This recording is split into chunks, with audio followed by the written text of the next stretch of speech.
मराठा समाजाला आरक्षण मिळावं यासाठी जरांगे पाटील अनेक वर्षापासून लढा देत आहेत। खास करून 2 वर्षात हा लढा तीव्र झाला आणि जरांगे पाटील यांची मागणी होती की मराठा समाजाला सरसकट ओबीसीतून आरक्षण भेटावं। ही मागणी करताना जरांगे पाटील यांनी अनेक वेळा उपोषण केलं। उपोषणादरम्यान सरकारच्या वतीने प्रतिनिधी आले, नेते आले, त्यांची चर्चा झाली। अजूनही पूर्ण मागण्या मान्य झाल्या नाहीत आणि याच मागण्यासाठी जरांगे पाटील आता मुंबईला 27 तारखेला आंदोलन करणार आहेत। रॅली काढून मोर्चा काढून मुंबईला पोहोचणार आहेत। त्या ठिकाणी मराठा समाजाच्या मागण्यासाठी आंदोलन करणार आहेत। आपल्यासोबत मनोज जरांगे पाटील आहेत। दादा, पुन्हा एकदा तुम्ही मुंबईला जाणार आहात, 27 तारखेला या ठिकाणाहून निघणार आहात। कसं निघणार आहात, काय तयारी आहे त्या ठिकाणच्या आंदोलनाची? तयारी पूर्ण झाली। आता अंतिम टप्प्यात हे आता काय तयारीचा विषय नाही राहिला। आता फक्त निघायची वाट बघायले सगळेजण राज्यभरातून। एक घर एक गाडी केली मराठ्यांनी, कारण जो मराठा झोपल आता या योग्य वेळेला विजयाच्या टायमाला आरक्षण मिळताना जो झोपल त्यांनी त्याचं कुटुंब म्हणा, त्याचा समाज संपवलेला असणार आहे। त्यामुळे मराठा समाजाला माझी TV9च्या माध्यमातून हात जोडून विनंती, आता घरात झोपायची वेळ नाही आहे। सगळ्यांनी खरबडून जागे व्हा आणि मुंबईकडे निघा। शेवटी लेकराबाळाच्या शापशिवाय आपण कोणी घेऊ नका। तयारी पूर्ण झाली। 25 तारखेला म्हणजे परवा दुपारी आपण महत्त्वाची प्रेससुद्धा अंतरवालीत लावली आणि त्या प्रेसच्या माध्यमातून सुद्धा आपण राज्याला पुन्हा एकदा महत्त्वाचं सगळ्या गोष्टी सांगणार आहेत आपल्याच प्रसारमाध्यमाच्या माध्यमातून। तयारी पूर्ण झाली, निघालो मुंबईला। उद्या बीड जिल्ह्याची बैठक आहे मांजरसुंब्याला 12 वाजता दुपारी। त्यामुळे ती झाली की 25ला लगेच आपली पत्रकार परिषद आहे। नियोजन पूर्ण झालं, निघालोत मुंबईकडं। आता कसं जाणार आहे मुंबईला? रस्ता कुठला असणार आहे, काय असणार आहे? अंतरवालीहून आम्ही शहागडहून गोरीगंधारा फाटा, त्याच्यानंतर आपलं डोमलगाव फाटा आहे, साष्ट पिंपळगाव, तिथून पुढं बळेगाव, आपेगाव, हिरडपुरी, आंबटटाकळी, घेवरी, नवगाव, तुळजापूर, वडवाळी, वाघाडी, असं करत करत आपण पैठण कमानीत जाणार आहेत, पैठण शहराच्या बाजूला। त्याच्यानंतर पाटेगाव, गोठण, तळणी मार्गे शेवगाव मार्गे मधून वडुली आहे, मळेगाव आहे, सामनगाव आहे, पुढं ढोरजळगाव फाटा आहे, मिरीमाका आहे, असे बरेचसे गाव आहेत। पांढरी पुलावर जातो आहे। पांढरी पुलावरून आम्ही कल्याण बायपास मार्गे म्हणजे अहिल्यानगरच्या बायपासून आम्ही निप्ती फाटा म्हणून आहे, निप्ती फाट्याला तिथं पूर्वी त्याला कल्याण चौक म्हणायचे वाटतं बहुतेक।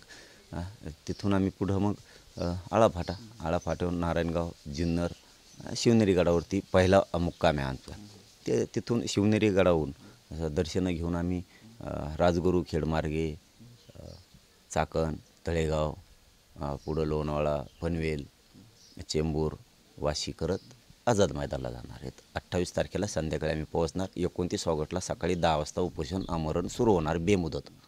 तुम्ही त्या दिवशी संभाजीनगरला होते ना, असं म्हटले होते की 27 तारखेपर्यंत सरकारने मराठा समाजाच्या किंवा तुमच्या ज्या मागण्या आहेत त्या मान्य कराव्या। हा, मग आता मागण्याची अंमलबजावणीच नाही झाली, चर्चा किती दिवस करायची? अंमलबजावणीच नाही झाली तर आता थांबायची इच्छा नाही आमची। कारण किती ऐकावं, किती संयम आहे, समाजानं किती संयम धरायचा आणि का बरं ऐकायचं? आमचं खरं असून खोटं असतं तर ठीक आहे, चला पुढच्या वड्यात। आता नाही चालणार ती तसली तुमची लबाडपणा सरकारचा। आता आम्ही खपून नाही घेणार कसल्याच परिस्थितीत। किती दिवस थांबायचं आणि का थांबायचं? वेळ का कमी दिला का?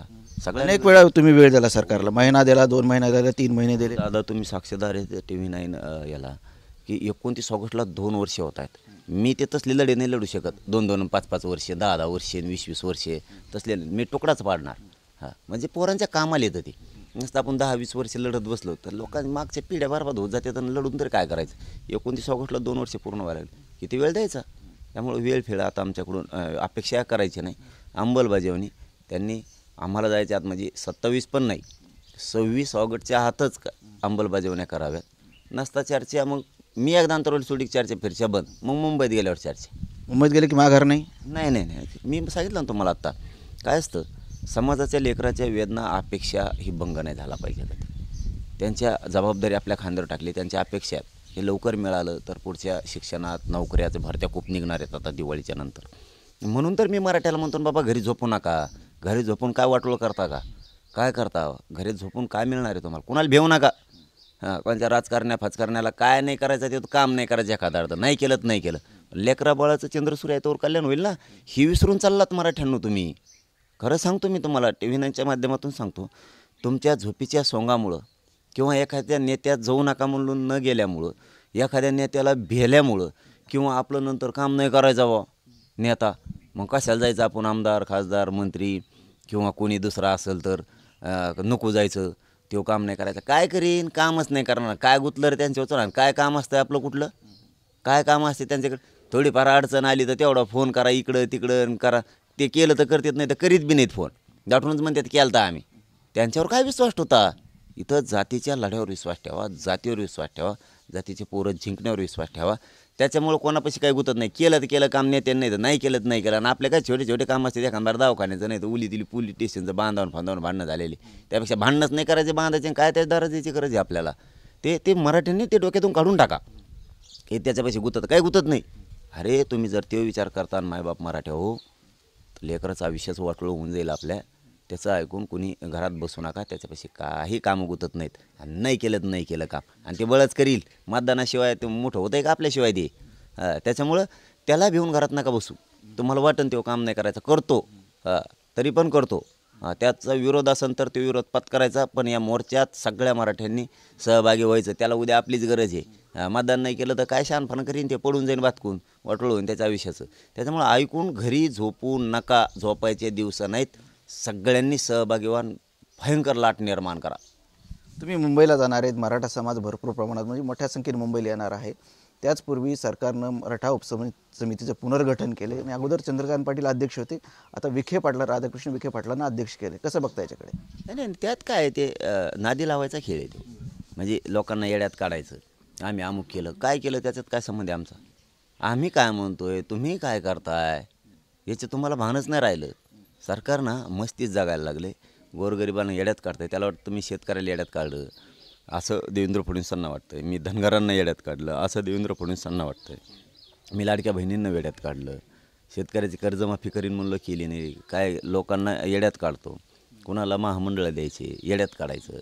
एकाशी एक नेता तयार करायचा सामाजिक चळवळीत आणि राजकीय पक्षातसुद्धा.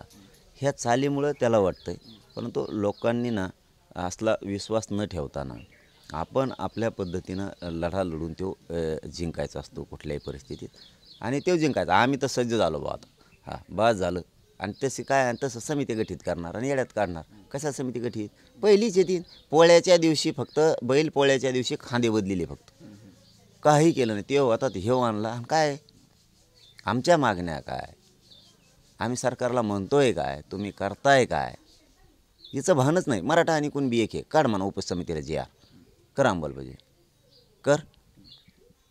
लाव गॅजेट हैदराबादचं लागू करा लगेच अंमलबजावणी करून. सातारा संस्थांचं लागू करा लगेच. करा सगळ्या सोयऱ्यांची अंमलबजावणी. पटापट करा. केसेस माग घेऊन टाका सगळ्या.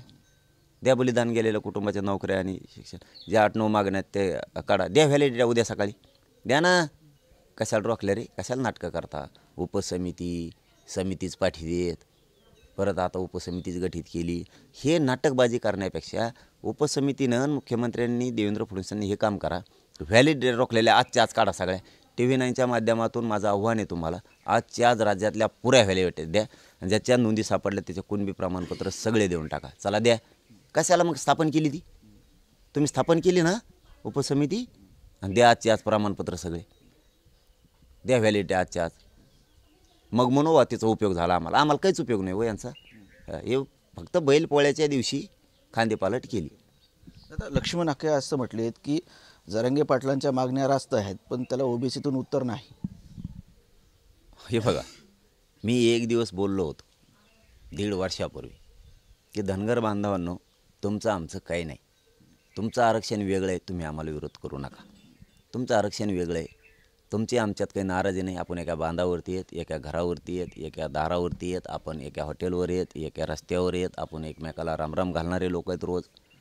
उगाच नेत्यांचं ऐकून त्यांच्या राजकीय स्वार्थासाठी, विशेष करून नेता म्हणजे यावल्यावाला, त्याचं ऐकून उगाच नेतेगिरीचं त्यांना येड लागलं आहे. त्यांचं ऐकून आपल्यात नाराजा होऊ देऊ नका. त्याचं उत्तर काही दिवसांनी का होईना. सत्य ते सत्य असतं, ते बाहेर येतच.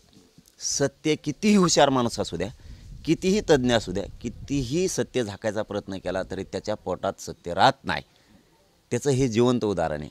जर त्यांना वाटतंय जरांगे पाटलाच्या किंवा मराठ्यांच्या मागण्या रास्तयात, आम्ही तेच म्हणत होतो ना मग 1.5 वर्ष, तुमचं आमचं काही नाही, कशाला नाराजी करता धनगर मराठ्यात, कशाला ओबीसी मराठ्यात करताय, आमच्या मागण्याच रास्त आहेत आणि ओबीसीतच यात, त्याच्यामुळं आम्ही ओबीसीत जाणारच आहेत. हे काय करतात नेते, विनाकारण आमच्या विरोधात मोर्चे काढणं, आंदोलनं याच्यासाठी धनगर समाजाचा, ओबीसी समाजाचा फक्त वापर करायचा राजकीय स्वार्थासाठी, सत्य असून सुद्धा विरोध करायचा. आणि हे मागच धनगर बांधवाला कळालं होतं, गरीब धनगर बांधवाला कळालं होतं मराठ्याच्या नोंदीत मराठा ओबीसी ते जाऊन दिला पाहिजे, उगाच नाराजी अंगावर घेऊन उपयोग नाही, इकत भांडण घेऊ नये असं गोरगरीब ओबीसीला धनगरांना वाटत होतं त्याच वेळेस. परंतु आता काय आक्रस्ताळेपणाला चालला होता त्या येवल्यावाल्याचं ऐकून किंवा येवल्यावाल्याचा, म्हणून ते होते. पण आज दूध का दूध पाणी का पाणी झालंच. तुम्ही विचारलंय म्हणून मला माहीत नाही. जर त्यांना वाटतंय मराठ्यांच्या मागण्या किंवा जरांगे पाटलाच्या मागण्या रास्त आहेत, तर याचा अर्थ काय होतोय, हे ओबीसींना धनगर बांधवांना आता कळतंय की सत्य पण बळच रिटीत होते आणि विनाकारण वैर निर्माण करत होते धनगरात, मराठ्यात, ओबीसीत. कारण आमची मागणी खऱ्यानेच रास्त आहे, कायदेशीर आहे, संविधानिक आहे, लोकशाहीला मान्य आहे. आम्ही ओबीसीतच 150 वर्षापासून रास्तच मागण्यात, आणि तुम्ही विरोध केला तरी आम्ही आरक्षणात जाणार आहेत, नाही केला तरी जाणार आहे, कारण मागण्या रास्त आहेत. आणि हेच मात्र आता इथून पुढं तरी धनगर बांधवांपासून गोरगरीब सगळ्या ओबीसी बांधवांनी समजून घ्यावं की मराठ्यांच्या मागण्या रास्त आहेत. विनाकारण आमच्या विरोधात आंदोलनं करून नाराजी कशाला आपल्यात करून घेता, कारण उद्या तुमच्यावर पण वेळ येणार आहे. मग त्यावेळेस आम्ही पण तसंच वागायचं का, फुकट इकतच भांडण घ्यायचं का, आणि तुम्हाला विरोधच करायचा का? ही पायंडा पाडू नका, ही माझी ओबीसी बांधवांना सगळ्या विनंती. आमच्या मागण्या सत्य आहेत, रास्त आहेत, लोकशाहीला धरून आहेत, कायदेशीर आहेत, संविधानात बसणारे आहेत. हे मात्र त्रिवार सत्य आहे आणि बोलता बोलता सत्य ते बोलून पण गेले. नक्कीच हे होते मनोज जरांगे पाटील. आणि 29 तारखेला मुंबईला जरांगे पाटील पोहोचणार आहेत. मराठा समाजाच्या ज्या मागण्या आहेत त्यासाठी त्या ठिकाणी जाऊन आंदोलन करणार आहेत. परंतु तत्पूर्वी 26 तारखेपर्यंत सरकारने मराठा समाजाच्या मागण्याबद्दल विचार करावा, मागण्या मान्य करावा, असं जरांगे पाटील यांचं म्हणणं आहे. तसेच लक्ष्मण हाकेंनी जे म्हटले की मराठा म्हणजे जरांगे पाटलांच्या मागण्या रास्त आहेत, त्यावर जरांगे पाटील यांचं असं म्हणणं आहे की ज्या धनगर समाजाच्या मागण्या आहेत, एसटीमधून आरक्षणाची मागणी आहे, त्यासाठी जरांगे पाटील यापूर्वी बोललेले आहेत. परंतु ओबीसी आणि मराठामध्ये भांडण्यास लावण्याचं काम छगन भुजबळ करतात आणि त्याच्या पाठीमागं तेच असंही त्यांचं म्हणणं आहे. कॅमेरामॅन हर्षल निकमसह संजय सरोदे, TV9 मराठी, अंतरवली, सराटी, जालना.